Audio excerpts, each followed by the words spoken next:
நண்பர்களே, இப்போது அந்த வண்டியை விட்டுட்டு அந்த பழைய வண்டி என் கைக்கு வந்திருக்கு. புரியுதா? 8115 அது இது நம்ம சொந்த கம்பெனி வண்டி, கரெக்டுங்களா? இப்போது ஏற்கனவே அந்த வண்டியில் நான் இந்த லைட்டெல்லாம் உள்ளே மாட்டி வச்சுருந்தேன். உள்ளே, வெளியில் இல்லை, உள்ளே. அந்த லைட்டு தான் இப்போ அங்கே நீங்கள் பார்க்குறீங்க. நல்லா பாருங்கள், புரியுதா? இந்த ஓல்டரில் இந்த பல்ப் வரும். இது ஒரு பல்புங்க. ஃபுல்லாகவே உள்ளே என்ன இருக்குதுன்னு பாருங்கள். எல்லாமே எலக்ட்ரானிக் சிஸ்டம் பாருங்கள். போர்டு, சர்க்கியூட்டு எல்லாம் இருக்குது. 24 வாட்ஸ் தான். இது எப்படின்னு கேட்டிங்கன்னா, யூரோப்பு கண்டெய்னர் வருது பார்த்தீங்களா? அந்த யூரோப்பு கண்டெய்னரில் இதுவும் சேர்ந்து வரும். இப்போ ஒரு 10-11 வருஷம் ஆச்சு. அந்த கண்டெய்னர் ரொம்ப லாஸு. அதை விற்றுட்டாங்க. நான் என்ன பண்ணிட்டேன், அதுலேருந்து அதை கலட்டிட்டு அதுக்கு பதிலாக பல்பை உள்ளே வச்சு விட்டேன். அப்போ 11 வருஷமாக அந்த பல்பு பீஸ் இல்லாமல் போய்கிட்டு இருக்குன்னா அப்புறம் என்ன அர்த்தம்? பீஸே ஆகலைங்க, போய்கிட்டு இருக்கு. பார்த்தீங்களா? இப்போ என் வண்டியில் இருக்க 6 வருஷம் ஆச்சு, இன்னும் இருக்குதுங்க. புரியுதா? இதை நான் மாட்டின பிறகு நீங்கள் எப்படி இருக்குன்னு பார்த்து சொல்லுங்கள். ஏன்னா இந்த லைன் எடுக்கணும், அதான் பெரிய பிரச்சனை. அந்த வால்வாலில் டக்குன்னு எல்லாத்துலேயும் லைன் கொடுக்க முடியாது. பிரித்து போட்டிருக்கேன். ஏற்கனவே நம்ம கொடுத்த லைனில் தான் இப்போ நம்ம கொடுக்க போகிறோம்.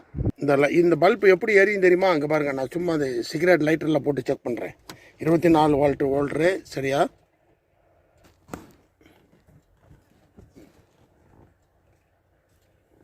இது மெயின், இது எர்த்து. இங்கே பாருங்கள், சிவப்பாக எரியும். பார்க்கிங் லைட்டுக்குள்ளே இங்கே பாருங்கள், தெரியுதா?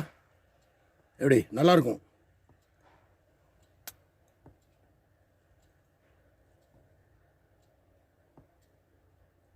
ஓகே, இது ஏன் தெரியுமா?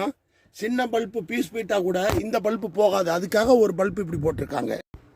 வெயிலுன்னா அப்படி வெயிலுங்க. ஜித்தால இங்கே வருங்க, நம்ம மூர்த்தி வச்ச மரம் 4-5 வருஷம் முன்னாடி. எலுமிச்சை பழம், கெமிக்கல் போடாத மரம், எலுமிச்சை பழம் சுத்தமான தண்ணியில் வளர்ந்துருக்கு. அவ்வளோ காயம் அடிச்சுட்டு வந்துட்டேன். அதை அடித்ததை ஒரு வீடியோ போட்டிருக்கேன், நீங்கள் பாருங்கள். என்ன நான் அனுப்புகிறேன். உப்பு, எலுமிச்சை பழம், தண்ணிங்க.